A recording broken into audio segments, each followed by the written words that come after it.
Teléfono Negro, el ejemplo de cómo es una buena película de terror.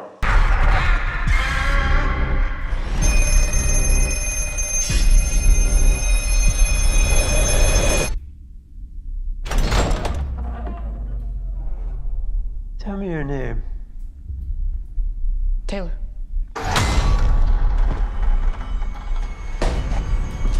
I was really starting to like you.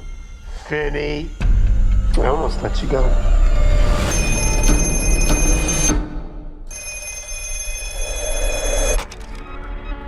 Don't hang up. Who are you? You know all our names? It doesn't work. Hang it up.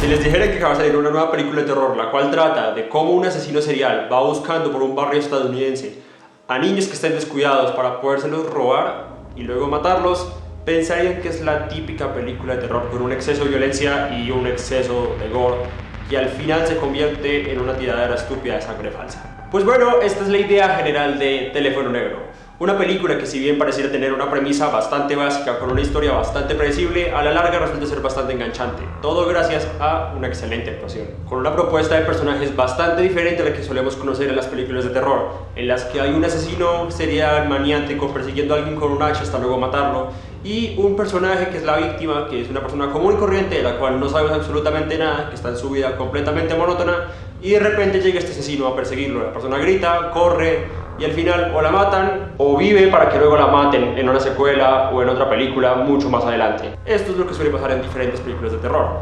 En esta película no, en esta película se centran demasiado en cómo es la vida de los personajes y le dan profundidad a un personaje.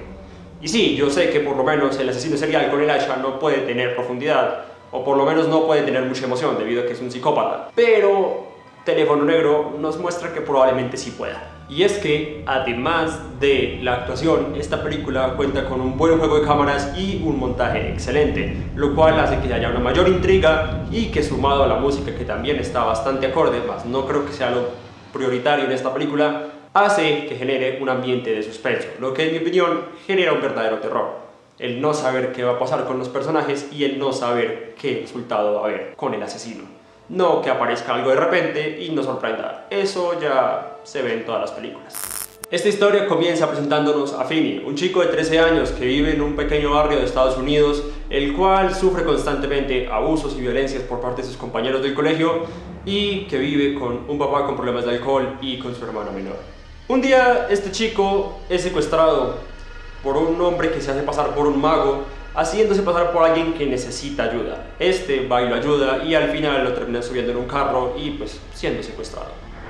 Y sí, puede que esta película tenga diferentes y varios argumentos en los cuales carecen de fuerza y carecen de sentido común, pero a la larga el trabajo fotográfico y el trabajo de actuación lo hacen tan bien, así como el trabajo de edición está tan bien ordenado, que al final realmente a la gente no le termina importando y mucha gente lo pasa por alto. Sencillamente quieren saber qué le pasa a Finney y ya no nos importa si tiene o no sentido que se le asomara a un desconocido. Como me han dicho más de una vez en la universidad diferentes profesores, y es que lo importante en una historia no es que sea realista, sino que sea verosímil. Cuando este chico ya se encuentra secuestrado en el sótano de una casa incomunicado del exterior, es cuando nos empezamos a enfocar y a darnos más cuenta sobre quién es el secuestrador. Y es que a partir de este momento, hasta casi que la mitad de la película o más, mucha de la importancia de este personaje recae en el secuestrador, aunque no lo parezca, porque constantemente nos están mostrando que es un sujeto que, si bien está demente por secuestrar chicos para luego matarlos a través de sus juegos raros, en el transcurso se ve que sí tiene cierto nivel de cordura e incluso muchas veces llega a hacer diferente tipo de chistes en momentos de tensión. I made you some breakfast. What'd you put in that? Salt and pepper. Y es que desde los momentos en los que el personaje tiene diálogos con Finney hasta los momentos en que está solo o tiene diálogos internos, porque lo que nos muestra la película es que probablemente el señor tenga un trastorno de doble personalidad, constantemente nos hace preguntarnos qué fue lo que hizo que este señor quisiera secuestrar a Finney. Si bien la prioridad de la película no es eso, nos deja la idea y deja que uno como espectador saque conclusiones. Eso se me hace muy bacano, ya que siempre nos muestran al personaje inhumano, y no inhumano en cuestión de que sea bueno o malo, sino inhumano en la cuestión de que no pareciera que tuviera una motivación. Sencillamente va matando y va matando y va matando, y no parece que realmente tuviera un motivo de por qué hacerlo. Cuando este personaje realmente se le ve que tiene un motivo y realmente se le ve que tiene una intención con los pelados, es cuando realmente empieza a dar más miedo lo que hace este personaje. Otra cosa que me llamó bastante la atención es cómo en el transcurso en que Finney se encuentra encerrado va viendo una evolución de lo que conocemos del personaje al principio y lo que llega a ser al final. Un chico que, teniendo problemas de abuso en la escuela, se ve obligado en momentos de tensión a tener que afrontar cierto tipo de miedos o cierto tipo de problemas que ya tenía incluso antes de que lo hubieran secuestrado. Cuando por medio del teléfono le van diciendo el paso a paso de cómo debe escapar y cómo tiene que afrontar muchos de esos problemas, llegando a pelear, que era algo que para él le aterraba bastante, o incluso llegar a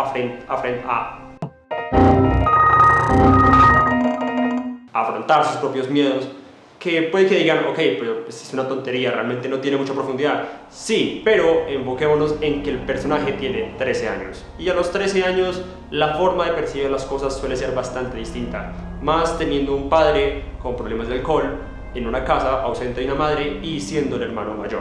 Entonces, pues, ahí ya vamos viendo un poco ese tipo de humanidad de la que me refería al principio, de la cual sí tiene esta película y de la cual carecen muchas otras películas de terror.